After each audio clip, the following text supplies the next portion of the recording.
Mais c'est normal. On ne peut jamais cueillir un fruit sans monter sur l'arbre ou jeter des pierres. Et si c'est un télégi maha kionji abi bravo et ba moyen pour tout si c'est un kionji na. Ce que nous sommes en train de faire, Paul l'a fait. Le premier idée là Paul de Soubloaï. Il a décrit dans 2 Corinthiens 12. Et donc autant nous Corinthiens si vraiment we go ta oui. C'est l'exégèse qui a pu déterminer de qui il parle. Bon, au mauton, ou beau d'affaires des mains au camp, aussi nous disons les dieux. Ouais, des crédits, fiénéon, mais où est le temps et ouais.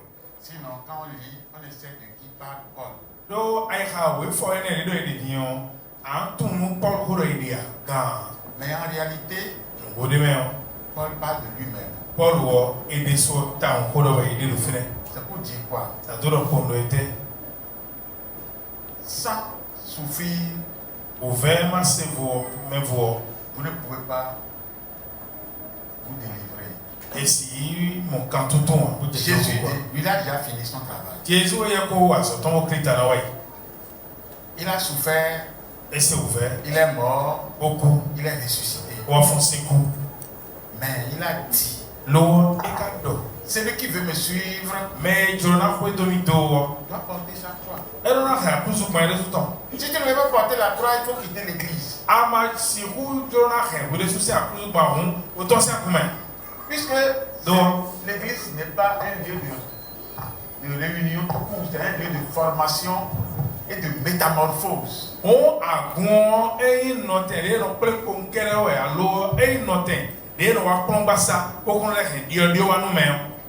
Et vous devez comprendre que toute métamorphose vient par l'esprit. Amen. Amen. Donc, vous êtes en train de faire un travail, celui qui ne sait pas va dire, vous vous amusez, mais vous ne vous amusez pas. Vous êtes en train de vous implanter, de vous imposer.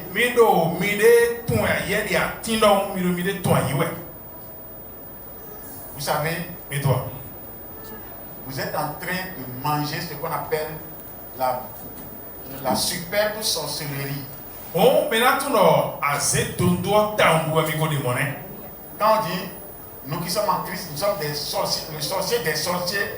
Le Christ, vous pensez que c'est en venant seulement à l'église qu'on devient sorcier des sorciers? Le Christ,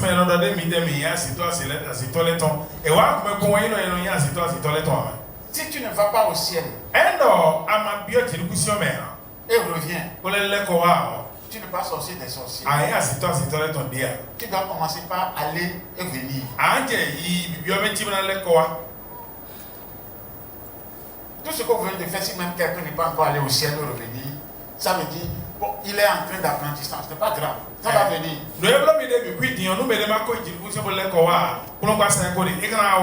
Puisque il arrivera quand tu fermes les yeux comme ça, tu pars pour le ciel. Et écoute, j'ai dit, non. Vous avez fait le silencieux pendant c'est bon. C'est dans le silencieux que les démons qui perturbent quittent. Les démons qui font que quand on est en train de prêcher, tu quittes ici pour te retrouver à Topa. Tu es en train de tolérer avec quelqu'un dans ta voie là-bas. Ces démons partent. Les démons qui perturbent, qui amènent des rêves multiples. Écoute-moi. Le vrai, c'est ne fais pas de cauchemar.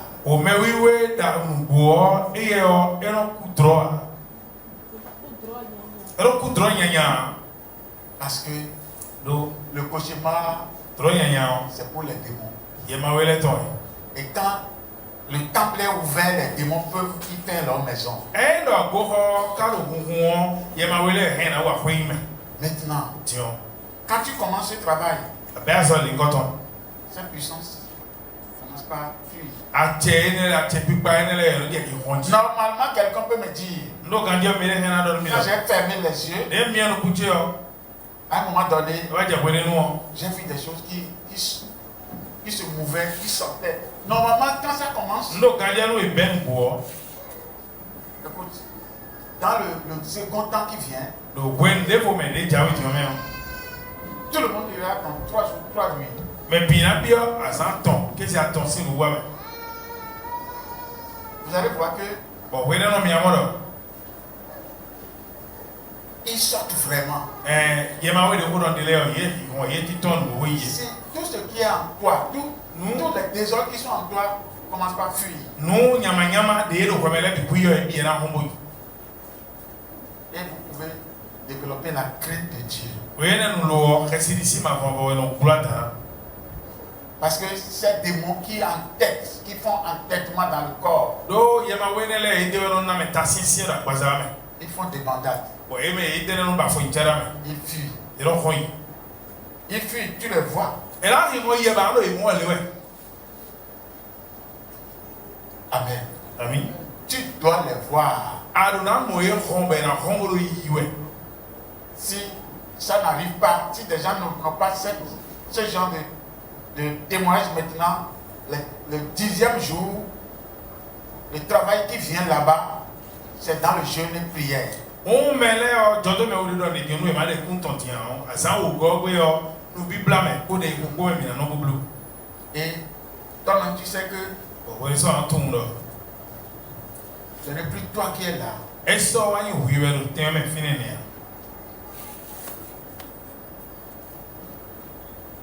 Tu es parti où? on a bio Jérusalem me Oui, Jésus était sur la terre, dans le ciel, non? Jésus re kun ma ji bo ka lo Jérusalem yi Voilà. ene On prépare le ciel. e lo so no Jérusalem C'est quand ton esprit we de bi go to yi s'y adapte que ça commence par arriver. e wa me bi ku yo e we no do ni o no je wu aji Les démons doivent partir. ye ma wele na hoyi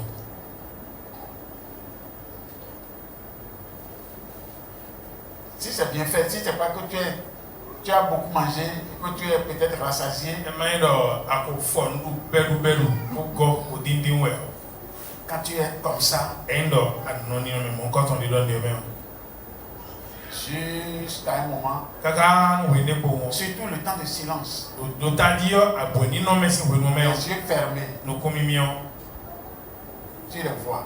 ando e mo Si cela est là, hein, endo ye ma we no fini on me surtout toi qui es troublé souvent, do tadio we me de no do o ulu me bi o bi no souvent dans la prière, do de ki ko me bo e no san ai de no san ai de no de ko me ça tu n'arrives pas à te concentrer, ano pe o no bi o bi de me dan puisque la puissance c'est la concentration. do ateo anturo me ne me bi o dan we Jésus l'a développé Jésus o e bulota et il a toujours fait. e no lo tepe Lis-moi 1 Corinthiens 12 de Paul là. Corinthiens C'est o 2 ma Corinthiens 12. Corinthiens o ma we go ta wewe À partir du verset 1. Oui.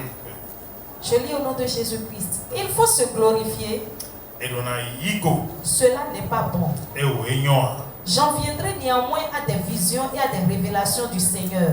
lo na ado kodo nu mimo kodo dekle akuno to le koji Je connais un homme en Christ unto nyare do Kristo o me qui fut il y a 14 ans ravi jusqu'au 3e ciel. bo me ne o e ko blo ko wene ti o e wa se vivide bo ibio jiri ko si atongo me Si ce fut dans son corps, je le sais. e na gbaza to me we e no bo blo ntumwa Si ce fut hors de son corps, je le sais. e na gbaza to me fu we o ntumwa Dieu le sait. ma wo weto Et je sais que cet homme Si ce fut dans son corps ou sans son corps, je ne sais.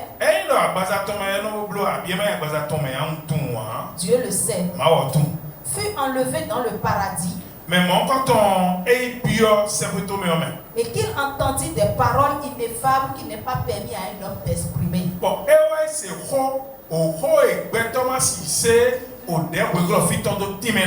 Amen. Amen. C'est là où c'est là où on cueille.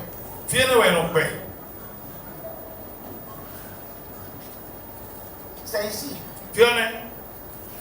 C'est là-bas que tu peux transformer ta vie. Tu peux décrocher de grands projets. Tu peux décrocher la femme de ta vie, les enfants de ta vie, la bénédiction de ta vie. C'est là-bas que tu peux tout avoir. C'est là-bas que tu détiens l'autorité. C'est là-bas que tu obtiens.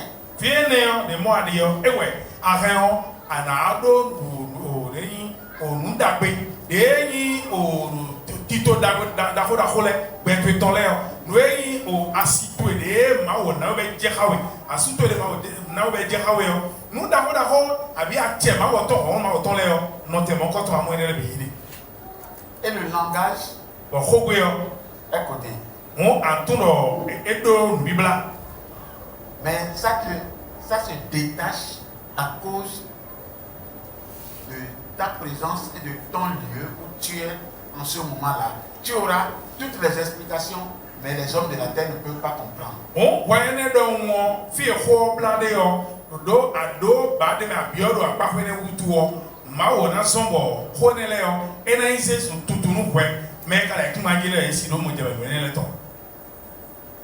Est-ce que tu es sûr que pendant le temps que nous sommes en train de parler, tu peux te cultiver vraiment pour écoutez là, c'est pour toi-même, c'est pas pour moi. Cette culture est pour toi.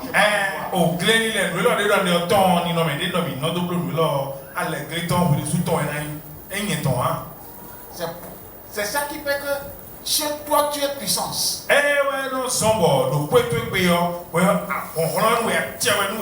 Quand tu penses que celui qui va au 3e siècle, un sorcier viendra le toucher. Il va faire quoi? Pour le toucher. Ne peut même chercher querelle. Il devient feu brûlant. Lui-même ne sait pas. Parce qu'il s'est métamorphosé. Bon, les questions.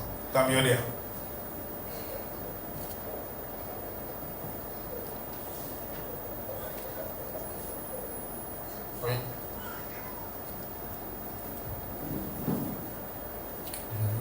Amen. Je voudrais savoir, le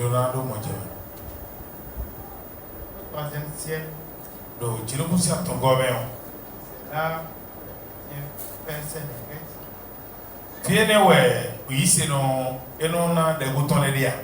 c'est là, comment faire? Comment présenter ces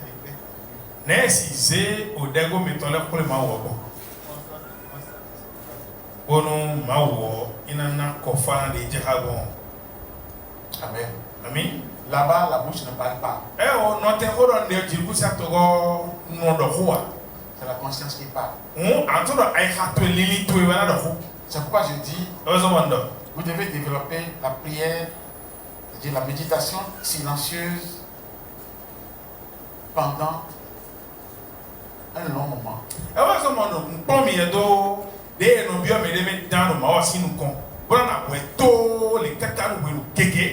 La chair est incapable, mais l'esprit est disponible. C'est pourquoi il faut éduquer la chair doucement à y venir. La bouche ne tourne plus à ce niveau-là.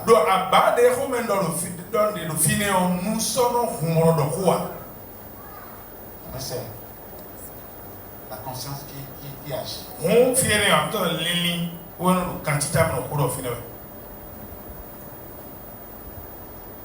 Oui.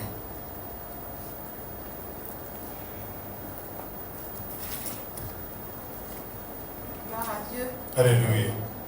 Je voudrais demander pendant qu'on garde le silence, Njona kambiero wene na boto melio. qu'on ferme les yeux. Bono kuno mimio. La méditation est-ce qu'on peut être en train de communiquer spirituellement avec Dieu, par exemple, et dire mon âme peut nous. Eheo enado o kanti chamemo fe bo ma o kan di doro. Ali don chel pipa we enado mo. Mais on peut être en train de converser avec Dieu pendant la méditation, Owen quand on est en jeûne. weno do politije bora boto boro medeme bio damo eheo ena bo koro o fora ko ma o po fe na do pipa we. Pendant ce temps, Wene no meo. il n'y a plus une volonté personnelle. Je le verrai sous ton titi de son dire.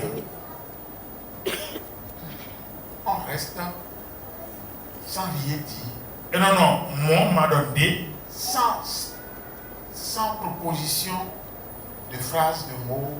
ma terre, on pour les rodés, avec des recours de temps, si nous même. Libérer la pensée.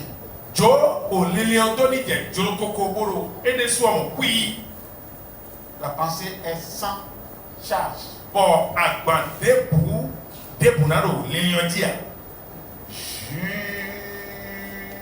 Jusqu'au moment où la visitation arrive, ça vient au temps voulu de Dieu. Bon, quand alors mon caca, bueno, ma aussi me dit la con, et la wado, ma wade soit non, la me pombo. C'est pourquoi je dis, aujourd'hui, des gens peuvent ne pas atteindre là où on dit. Ebero le dion, beto si kuma wa bade ko do me Mais ce do n'est pas dion. un problème. Ene ko india, Continuons mi agbe kande nu be. jusqu'à obtenir les réponses. Kaka na bio ba de me mina esi na mo dire yo. À ce moment, il n'y a plus votre volonté. Do eje ba ene le me yo, jolo be su ton titi yo, e so no do ko de fina. Et c'est là où la chose commence. Fi mo comme be dio ne. Qui est sûr de venir là un jour? Me do kale jilo mina wa ba ne me biro ko. Que Dieu vous bénisse. Oh ri do mi. Et c'est une affaire de courage On anto da do gbogbo si nu wa ka wa. et suivi d'enseignement qui accompagne cela. Bon nu plome na kweto na me plateau de me wa. Dieu même sera en train de nous accompagner. Ma wa le so na do ye so mi de me wa. Continuez avec l'enseignement de Paul. On me agbe kando nu ki ka Paul ton. Mais Je me glorifierai de tel homme, na ikoto me mo koto. mais de moi-même je ne me glorifierai pas, Lo nu yele so nya wa kun na ikoa. sinon de mes infirmités. Me mo ahun maru ka kire wa na ikoto. Si je voulais me glorifier, Ni ka jo na ikola iwe o. je ne serais pas un insensé Na ilu lu no do ne wa. quand je dirais la vérité. Don go se wa karona do. Mais je m'en abstiens Lo na jo ni odo. afin que personne n'ait à mon sujet une opinion supérieure à ce qu'il voit en moi ou à ce qu'il entend de moi. Bonu mede ma ekpon do nyeme nu kumpla nu ero mo do nyeme abi horo se do nyeme do. Enye o nyi mede bo no zegide yakao. Et pour que je ne sois pas enflé d'orgueil, Bonu mani o meno iko ito wo. à cause de l'excellence de ces révélations, Do akwari ko ba daho o deklene le ton utuo. il m'a été mis une écharde dans la chair, Bon ewaze une écharde dans la chair. jomaku. Okay. Ewaze jomaku dedo agbazatime. Un ange de Satan pour me souffleter et m'empêcher de m'enorgueillir. Bon when sa o yamawe o satani tolo bo e se do bonu nyema soro yigo. 3 fois j'ai prié le Seigneur de l'éloigner de moi Azonton e wa mbi akloro ni keklen bo zeli gadomi. et il m'a dit, Bon e gadon mi do. ma grâce te suffit Jomio che ko pewe. car ma puissance s'accomplit dans la faiblesse. Do horon ton maro kamewe ero chiali. Je me glorifierai donc plus volontiers de mes faiblesses O mo hun na yipe bona no yigodo maro kachele o. afin que la puissance de Christ repose sur moi. Bono horon ki soton ni jijon pesan itonji. C'est pourquoi je me plais dans les faiblesses, Ewa sombo no yipe no joro maro kachele dans les outrages, do tasome leme. dans les calamités, Abi dans les persécutions, dans les détresses, pour Christ, car quand je suis faible, c'est alors que je suis fort. J'ai été un insensé. Vous m'y avez contraint. C'est par vous que je devais être recommandé.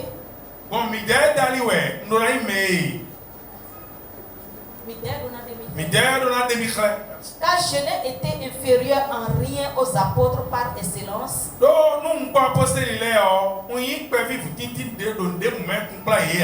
Quoique je ne sois rien. Les preuves de mon apostolat ont éclaté au milieu de vous par une patience à toute épreuve.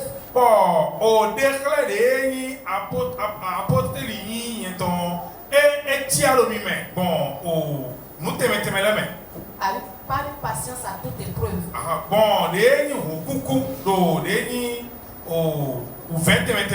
Par des signes, des prodiges et des miracles.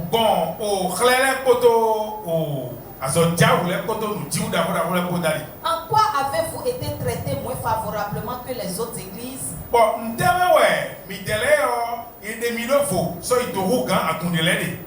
Sinon, en ce que je ne vous ai point été à charge.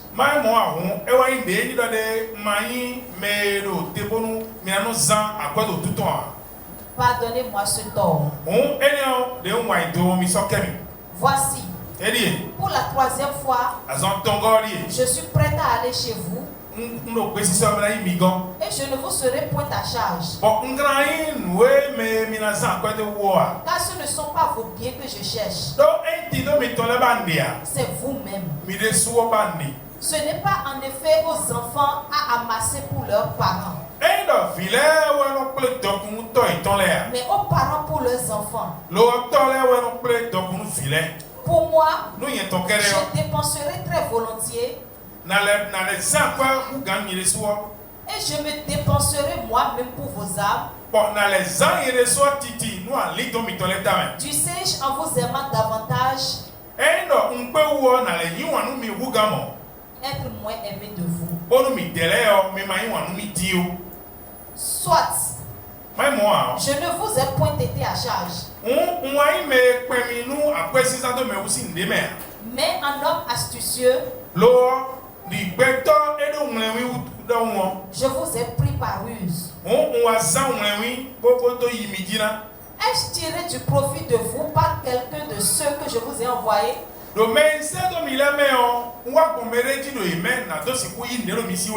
J'ai engagé Tite à aller chez vous et avec lui j'ai envoyé le frère.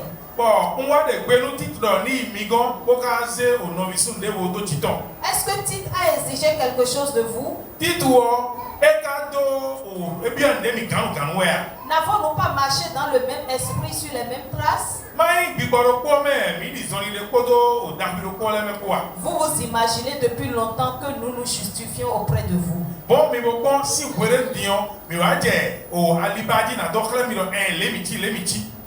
vous imaginez.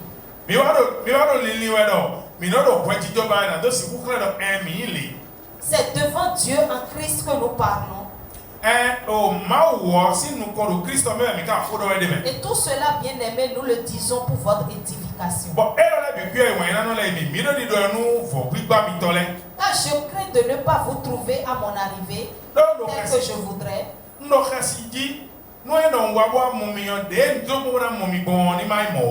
Et d'être moi-même trouvé par vous tel que vous ne voudriez pas.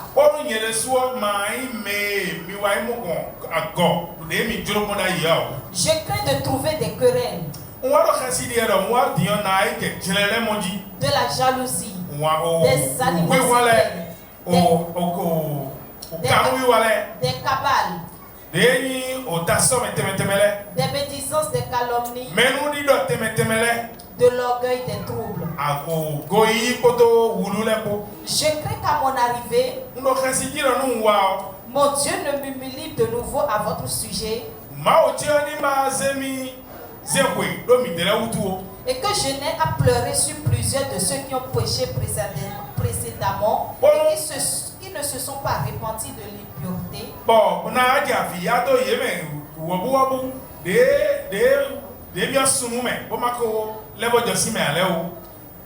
de l'impudicité et des dissolutions auxquelles ils se sont livrés.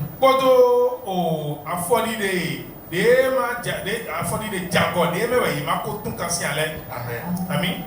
Alors, vous voyez d'où il a quitté?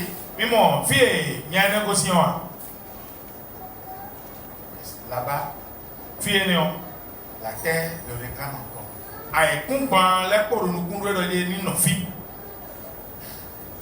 Des hommes continuent de le réclamer. Des querelles le réclament. Amen. Amen. Alors, si tu veux être compatriote du ciel, si tu commences le travail, c'est que Dieu va t'aider. Sors C'est vrai. de ces rangs-là. Tu verras que tu es élu vraiment. Amen. L'élu, ce n'est pas dans la bouche. Mais C'est pas dans la bouche. C'est dans son âme et conscience. C'est dans sa personnalité. Encore question. Combien de vous gagnez? Deux. Je vous ai provoqué. Ah, nous avons Alors, c'est même. Ils ont l'ordre de ces oui, en fait, vous avez le diacre avait levé le doigt quand vous avez continué. J'ai une question. Hier, il s'est agi de ne pas s'asseoir avant de prier. On ne doit même pas rester debout, qu'il faut s'agenouiller. Et là, moi, je voudrais dire ceci. Mais il arrive que en se déplaçant, qu'on soit en train de prier. Ça là, est-ce qu'on peut continuer à prier dans son cœur comme ça? Je pense qu'on peut dépasser ce niveau. Prier en tout temps. Même sur l'engin, au volant, en marchant. Mais ici, nous cherchons quelque chose. Nous restons debout. Nous prions toujours debout. Nous prions assis. Mais actuellement, nous sommes en train de faire un travail. Nous voulons expulser de nous tous les esprits qui manipulent nos vies et rentrer dans le système qui permet de dominer. Parce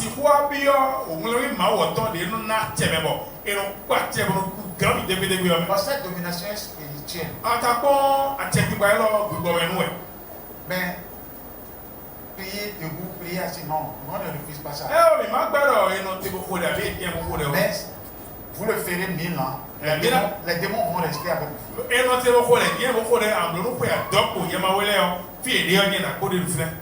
Et vous allez constater que quand vous restez, vous vous mettez à genoux, vraiment droit pendant longtemps. Si vous avez des trucs en vous, vous les verrez sortir, vous les verrez. Mais personne n'a vu quelque chose. Vous n'avez rien vu. Oui. Donnez le micro. Non, ici. Sinon, on va faire 3 nuits à chez vous.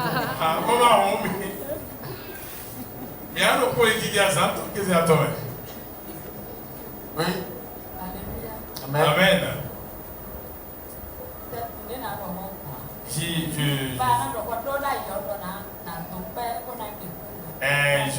Je pensais pouvoir faire une action de grâce et témoigner également. Mais là, je voudrais juste aborder une partie. Je bénis la vie du prophète. Ces enseignements-là. les mots me manquent.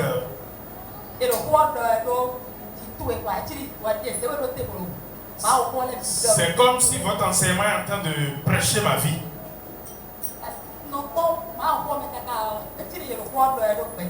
Et donc tout ce qui se dit là, c'est que c'est moi personnellement.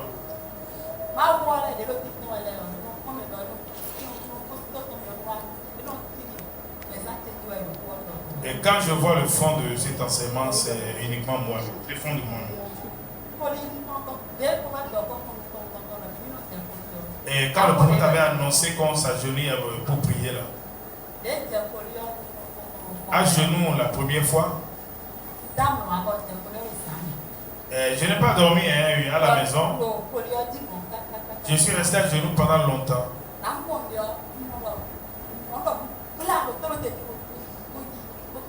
Et j'ai vu quelque chose qui a donné grand bruit, qui est sorti de moi, qui est parti.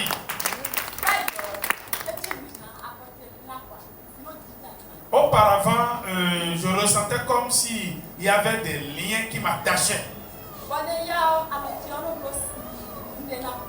Et par moments, je sens...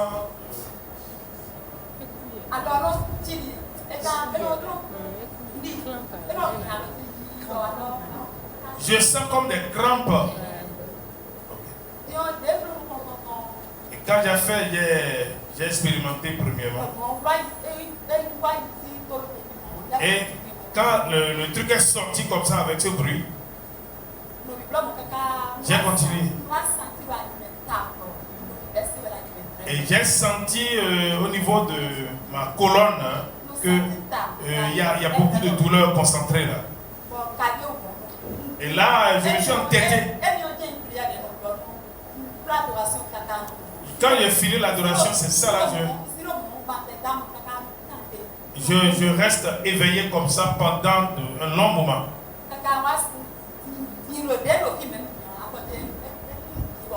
Et où je suis là maintenant, j'ai ressenti que mes pieds sont complètement légers. Même au niveau de la hanche, colonne, vertébrale, tout ça. Et là, j'ai continué.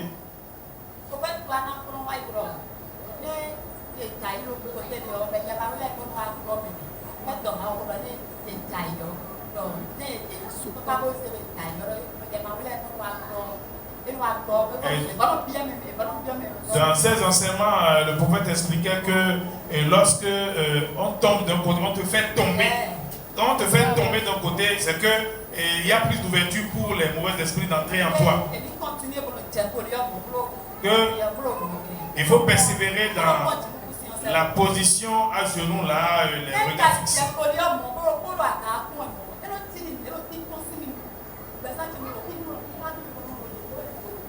Et là, dans cette position-là, je sens que, enfin, il y a quelque chose qui me hante,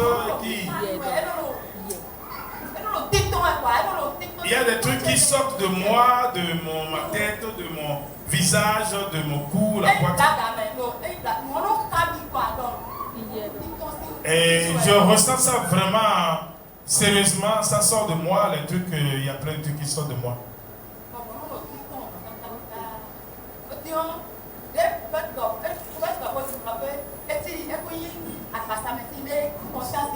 Et lorsque le prophète a abordé le volet conscience plutôt que la chair,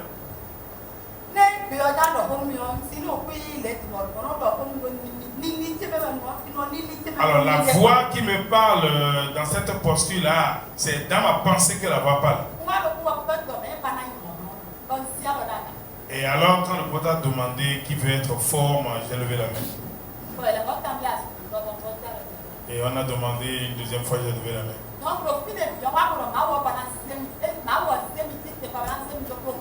Et là j'ai compris que Dieu voudrait me lever et faire de moi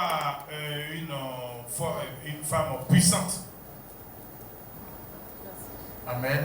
Amen. Oui, bon, au fait, c'est qu'elle dit. Dieu commande quelque part. Ça sera comme de l'amusement aujourd'hui. Mais le temps viendra que vous verrez que c'est une réalité. Amen. Amen. Oui. Alléluia. Amen.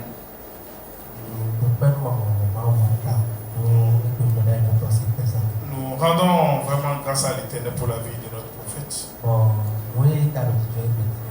Et vu tout ce qui se passe aujourd'hui, et nous nous amusons avec.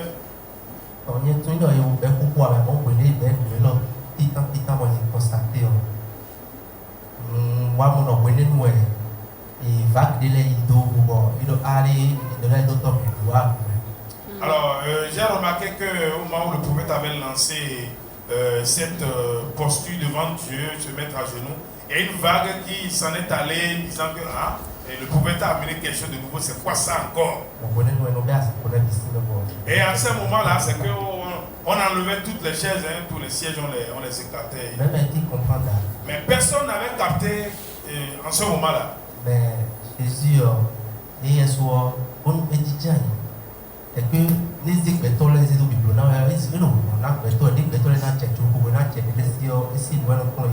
alors donc quand on voit Jésus, c'est comment fortifier l'homme et c'est comment donner l'autorité, la puissance, la domination à l'homme. C'est ça que Jésus enseignait. Et c'est vrai que la chair en souffre. Mais si tu t'y mets, vraiment on devient fort pour toujours.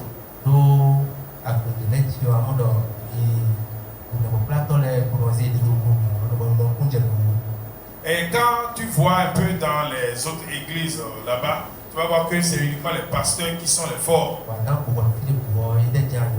Et quand tu es contraint à quelque chose, à une situation, il faut recourir à ces pasteurs-là chaque fois.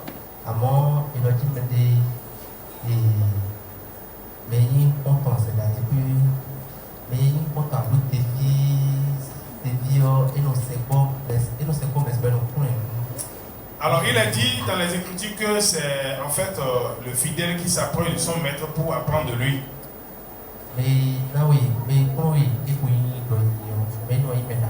Alors celui qui t'enseigne comment lancer le filet pour des poissons, celui-là, il est mieux que celui chez qui tu vas, il te donne du poisson et chaque fois tu prends du poisson.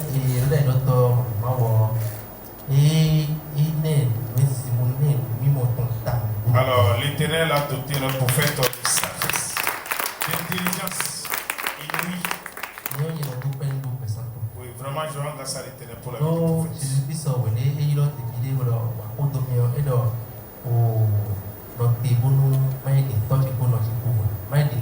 Alors il y avait un disciple que Jésus a appelé, lui disant suis-moi, mais il a répondu permettez que j'aille enterrer mon père et ma mère d'abord.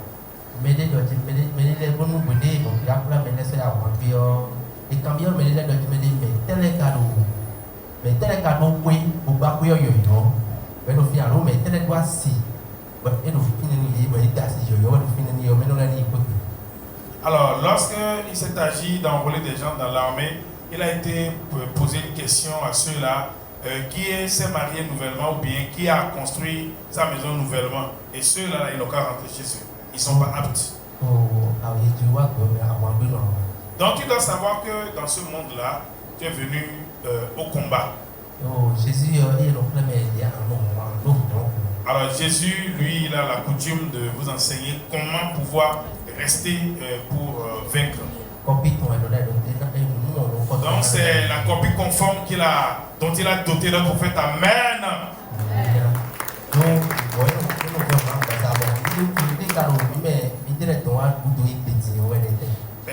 Nous, c'est vrai, c'est difficile pour la chair. Mais nous, ce qui nous arrive aujourd'hui, c'est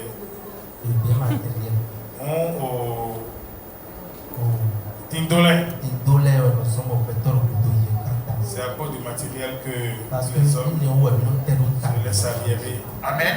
Amen. Là où il est venu là,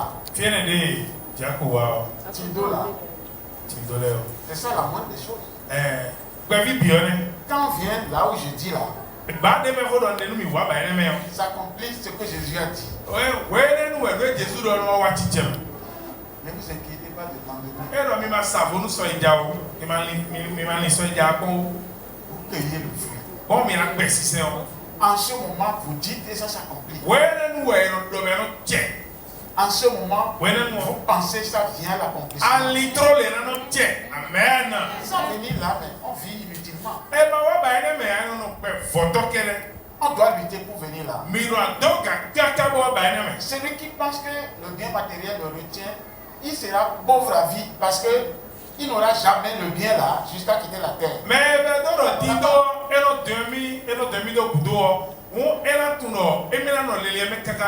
Parce que il sera en train de courir et ne touchera jamais. Or, s'il comprend, s'il cherche d'abord le royaume et la justice de Dieu, lis-moi ça. Oui. Matthieu 6, verset 33 à 34. Cherchez premièrement le royaume et la justice de Dieu, et toutes ces choses vous seront données par-dessus. Ne vous inquiétez donc pas du lendemain, car le lendemain aura soin de lui-même. À chaque jour suffit sa peine. Et Jésus de dire, celui qui aime sa vie la perdra. Mais celui qui reste sa vie la retrouvera. Haïr sa vie, mais c'est le moment. Cherchez à construire l'esprit avant la chair. Si tu veux construire la chair avant l'esprit, tu vas construire. Ça n'aura jamais, tu n'iras jamais à au lento.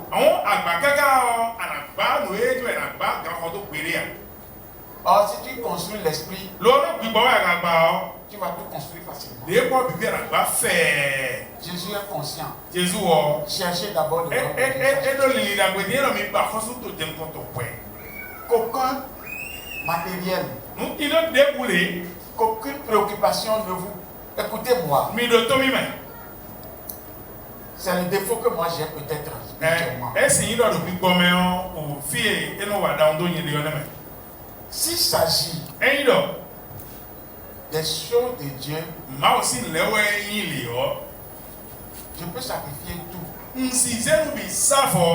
Depuis ma croyance, ma petite croyance. Et c'est déjà commencé comme ça. Il arrive des moments même où je sacrifie un bien à cause de Dieu. Si c'est Dieu là, moi je sais que tout ce que l'homme même a là, qu'est-ce qui lui appartient? Non, en réalité. Si tu quittes la terre maintenant, voilà là où on te donne. Ta limite là, ça quitte ici. Mais il y a encore de place dedans.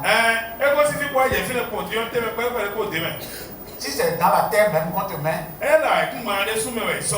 après 10 ans, tu réduis encore. Tu réduis. Et dans 30 ans, tu disparais.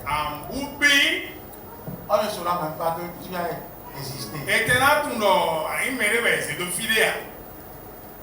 Bon, maintenant, la mer éternelle. La préparation que tu fais aujourd'hui là, c'est ça qui te conduit. C'est ça qui t'amène.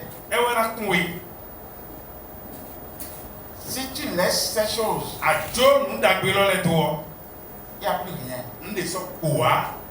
Quand tu ne te forces pas spirituellement,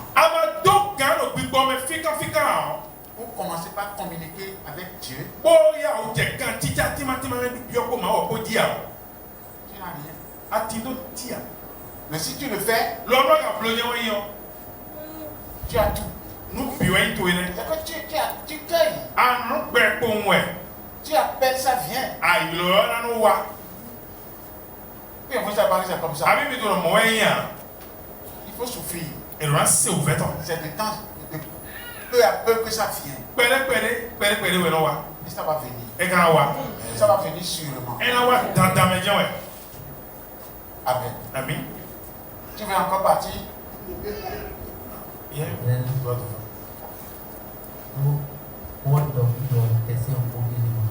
Alors, puisque vous avez parlé jusqu'à ce niveau, j'ai une seule question maintenant.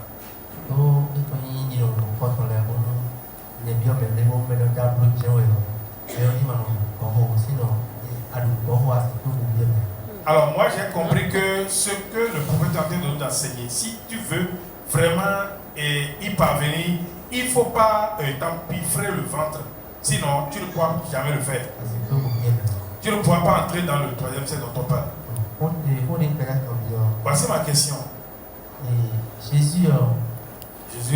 Et si vous êtes et blanc, et c'est candé, à ça candé, et vous et les bas pour si à pour et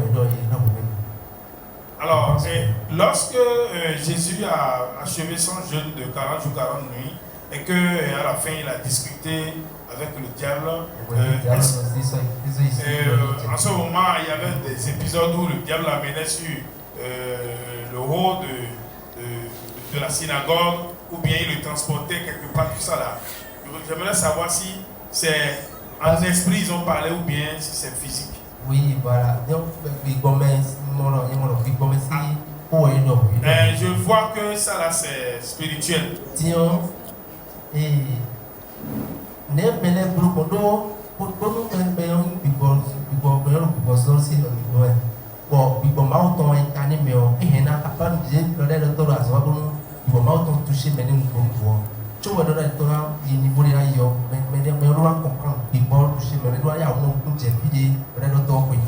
Alors, je suis en train de comprendre que si l'Esprit de Dieu touche quelqu'un vraiment et le monde comme cela se doit, lorsque au cours de son enseignement, le prophète est en train de parler, je crois que la personne qui a atteint un niveau donné spirituellement doit pouvoir capter déjà là où va le prophète.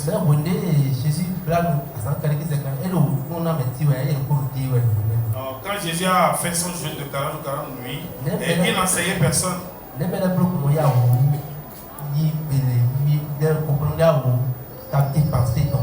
Alors j'aimerais savoir comment ceux qui ont écrit, l'écrivain, ceux qui ont rédigé le livre où on a parlé de ça là, comment ont-ils pu capter, comprendre que c'est de cette manière que Jésus a parlé avec la mauvaise pensée ou bien le mal. Jésus même ne va pas parler. Jésus a reçu un roi.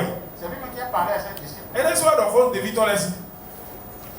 Ce sont les disciples qui ont écrit. C'est Matthieu qui a écrit, Luc a écrit. Matthieu, Luc a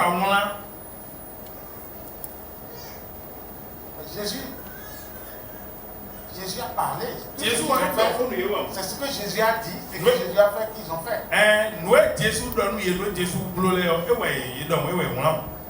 Quant à ce qui est de spirituel ou physique, est-ce qu'il y a une montagne dans le monde où on peut rester pour voir le monde entier? Quel est le nom de cette montagne?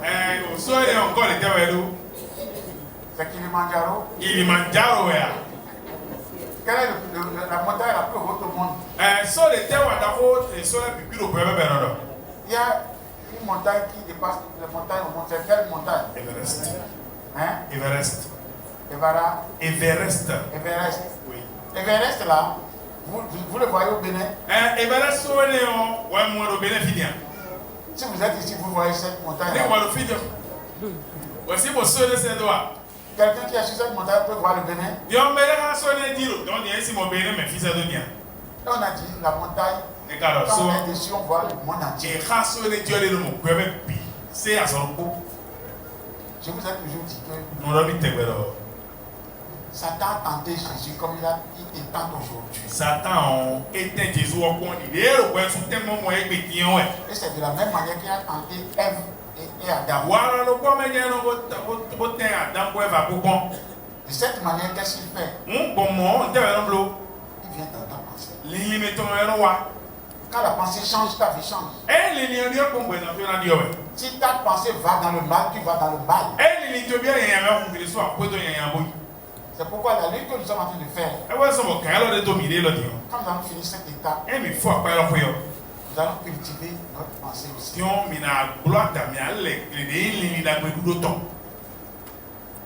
Amen. Amen. En tout cas, je ne veux pas dire beaucoup de choses là. Mais moi, je sais qu'on peut obtenir ce qu'on n'avait pas possibilité d'atteindre pour 50 ans, on peut l'atteindre dans 3 jours. Amen.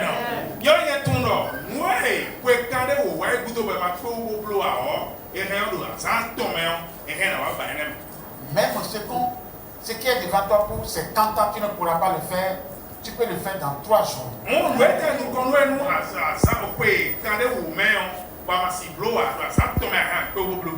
Si tu comprends le scénario, mais si tu es paresseux, tu ne pourras pas.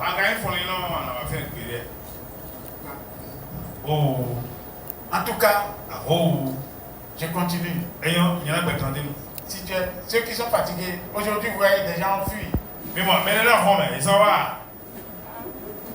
Demain peut-être des gens vont fuir encore. Mais c'est toi qui fais ta chose. Après tout, personne ne peut te le faire.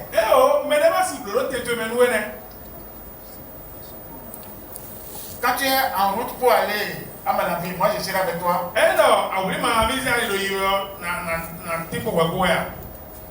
Les pasteurs qui veulent que quand quelque chose arrive il faut m'appeler pour dire pasteur, mon taureau là, c'est dans la boîte de continuer. Quand pasteur passe, quelqu'un m'a appelé de Lomé tout à l'heure. Comme je suis ici, je n'ai pas pris. Mais si quelque chose devait lui arriver, évidemment, ce n'est pas un frère en Christ. Si quelque chose devait lui arriver, si c'était un frère en Christ, et tu m'appelles comme ça, je n'ai pas pris. Parce que c'est déjà arrivé. C'est pourquoi il faut outiller les gens. Préparer. Il faut les amener à la hauteur. En tout cas, pour moi c'est ça. Je ne sais pas pour toi. Normalement, c'est toi qui dois lutter pour vite avoir ça. Et si tu ne le cherches pas comme il le faut, pour des raisons, qu'est-ce que moi je peux maintenant? En tout cas, que Dieu vous bénisse. Encore, oui. Oui.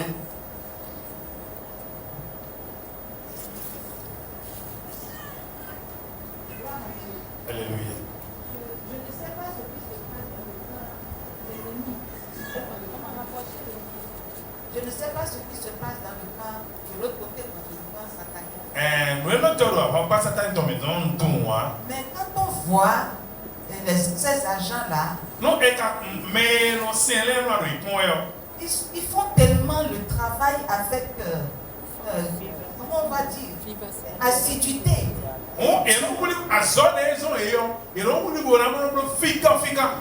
Et s'ils doivent être méchants, ils sont méchants complètement.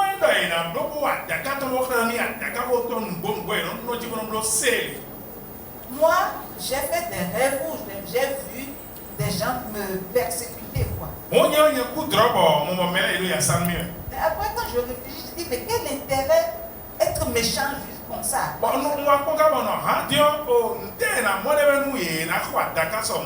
Donc, j'ai réfléchi, je me suis dit, s'ils ne le font pas, ils sont certainement corrigés.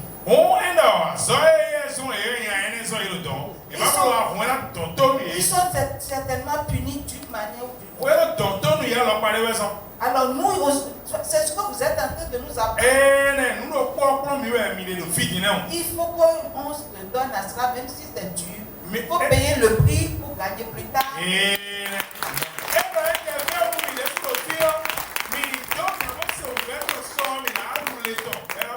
Oui, écoutez, ce que moi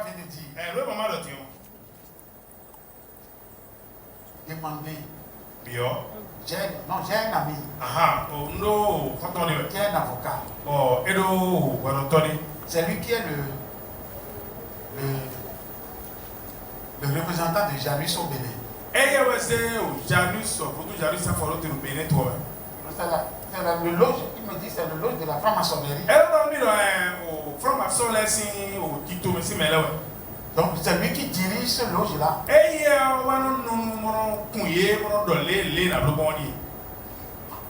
Vous savez, c'est des gens qui se couchent dans le cercueil. On les met dans la bouche.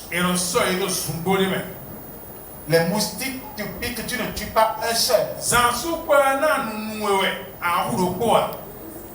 On te dit pas ça et toi tu es en train de on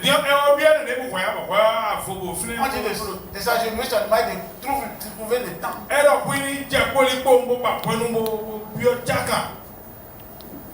Hein? Tu restes dans le cercueil. Dans la bouche. Jusqu'à l'eau. Aucun moustique ne doit être tué. Tu ne peux pas faire comme ça. Toi, tu veux faire ça? Tu peux. Petite chose maintenant, tu vas. Merci, maman. Oui. Alléluia. Amen. Moi, je voudrais comment s'agenouiller pendant beaucoup de temps. Et vous nous avez appris d'aller par séquence.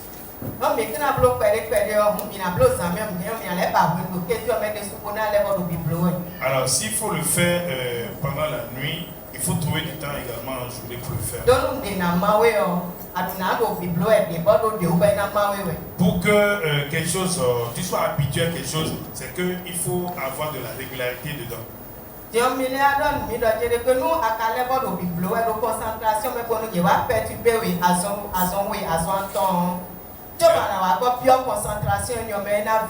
Alors vous nous avez appris également que si au cours de cette pratique, quelqu'un vient te perturber, et peut-être une fois, deux fois que tu perds le fil, pour te retrouver, vraiment ça va être difficile.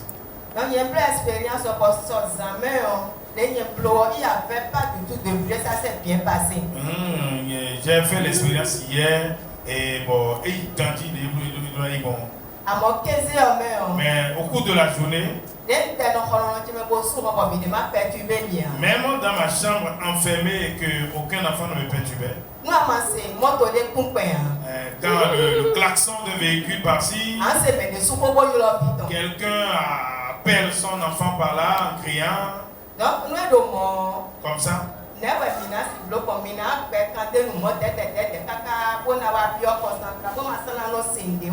Comment pouvoir y parvenir en oubliant les choses là, et les bourrahas et tout ça là, jusqu'à y parvenir? Ou bien il faut se concentrer uniquement pour la nuit et n'entendre aucun bruit. J'ai voulu comprendre ce volet.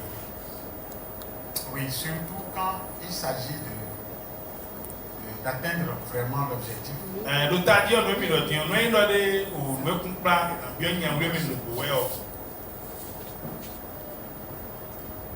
C'est quand tout le monde est déjà au et on le fait, mais toi-même tu ne dois pas aussi chanter, crier. Pour réveiller les gens.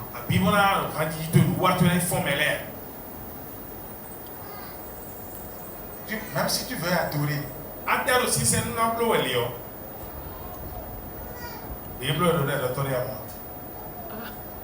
Mais on a développé ça dans notre église. Même quand on était à DJ, on faisait prière de nuit, personne ne savait. Jusqu'à 5 heures du matin. Si les gens viennent, Quand je se réveille, ils disent, mais là, le fond, vous êtes nombreux comme ça, mais je suis pas ça, mais comment c'est que mis dans un bon? On a développé tout ça. Mais comment on dirait, oui, Parce que toi, la vraie prière se fait en silence. Gandhi, les dates, les bibelots, pour même le bleu. Si tu es seul, Et alors, le colon qui là, c'est en silence. après tout, mais non. Tu peux tout faire en silence. Ah, on va nous payer d'après tout, mais. Tu parles en silence. En dehors d'après, mais. Tu parles en silence. En dehors. Tu chantes en silence. En tirant d'après, mais. C'est toi qui sais que tu chantes. Vous laissez ton ami le rendu aussi. Et les adorations en silence. Bon, si c'est nous aller les soirs, puis par aller les soirs. Et la méditation, comme c'est en silence, ça En va. tout cas, au médecin bien dit dans les soirs, après, mais non, non. Déjà, quand tu vas faire ça là, même avant un mois, des choses vont changer en toi. Ah, t'es vrai, le cas, tu vas dans le Qu'est-ce que vous dites? Avant un mois, tu peux changer ta vie. Vous ne croyez pas? Si vous êtes paresseux, ça sera comme ça. Mais si vous comprenez,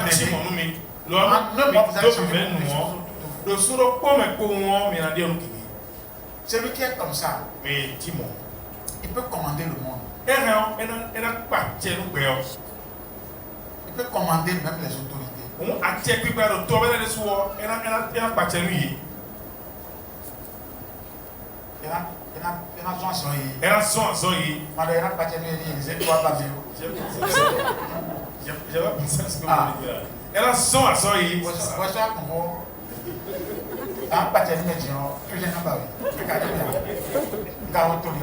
a non, pas du tout.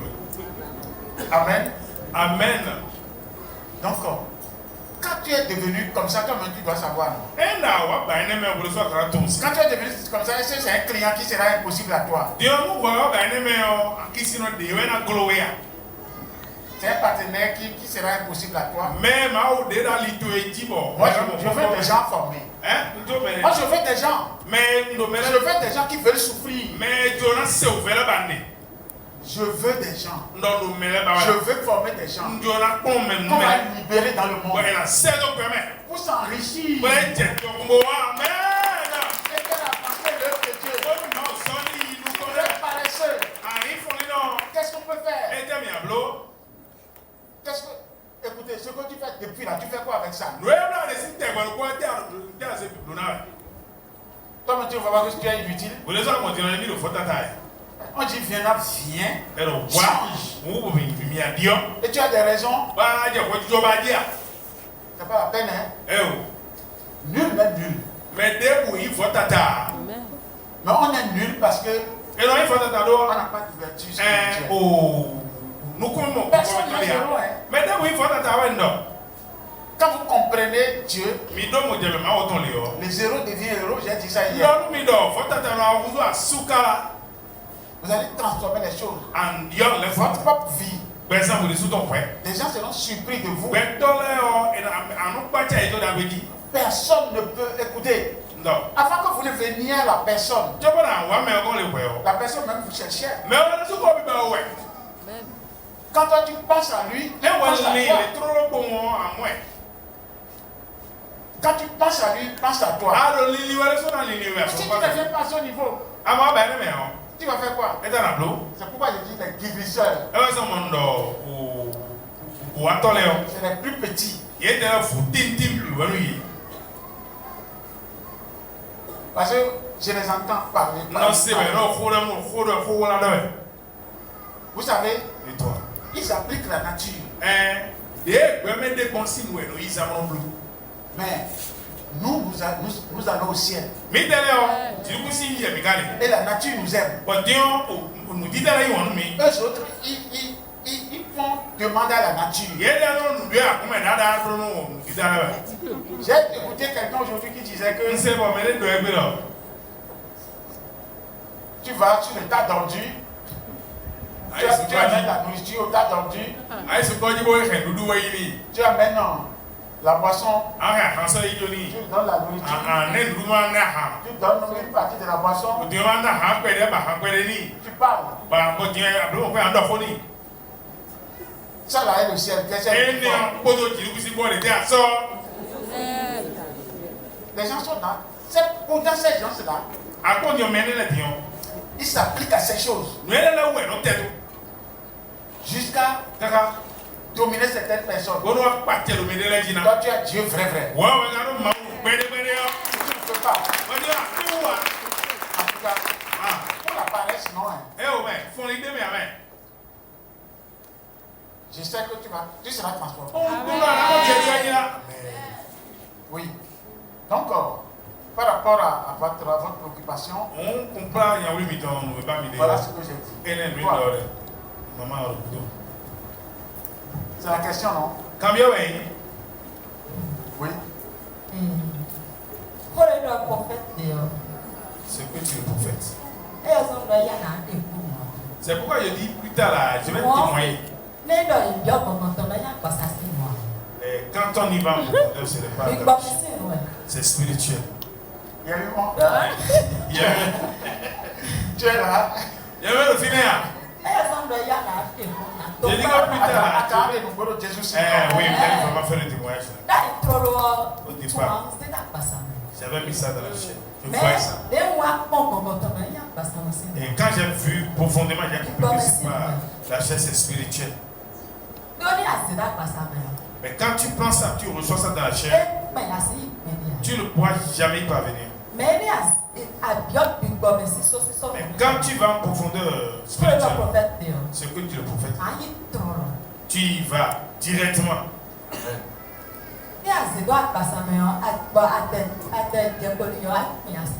Même dans la chair à genoux, c'est que tu le pourras.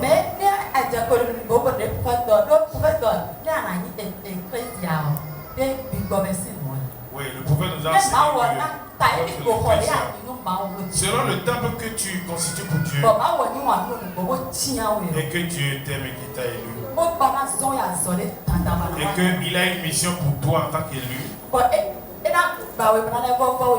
c'est que l'Éternel il détruit le temple là et il reconstruit ça. Et tu seras autorité entre les mains de Dieu.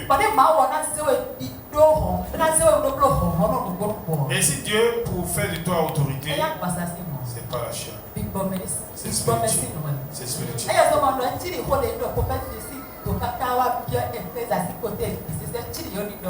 Et c'est pourquoi j'ai compris que tout ce que disait le prophète là, c'est moi-même.